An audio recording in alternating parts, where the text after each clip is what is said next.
Today is World AIDS Day, a day when we pause and remember lives lost to this disease and stand with those who have it. Now, here in the U.S., medical advancements have made it possible for most people living with HIV to acquire the proper medical treatment in order to treat their disease and prevent it from becoming AIDS, which is fatal. The bad news is that of the 37 million people living with HIV worldwide, less than half have access to proper medical treatment. AIDS is still the leading cause of death worldwide for women of reproductive age, and is the reason why millions of children in Africa are living without a mother or a father. Now, although we know how to treat HIV, today alone, nearly 6,000 people will newly acquire this virus, most of them ages 13 to 24. Guys, those are people our age. That's why, as a church, it's our goal to get to zero.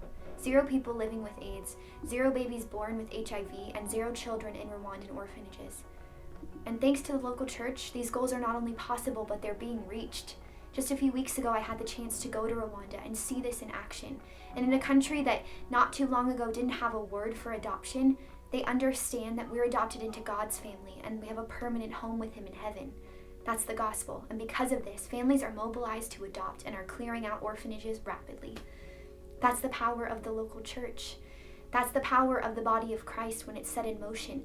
Guys, there's not going to be one organization or one government that can go everywhere in the world and solve all of these problems, that can equip families to adopt or to treat HIV.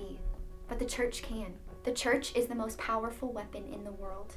Think about it. 2 Corinthians 10:4 says, "We do not fight with weapons of the world, but on the contrary, we fight with weapons of divine nature that have the power to demolish strongholds."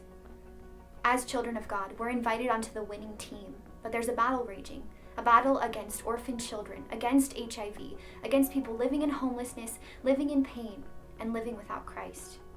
That means we have a choice to make. Church is not somewhere we go on Sundays or on Thursday nights. The church is us. We are the church. We are the body of Christ, and when set in motion, we are more powerful than anything on earth.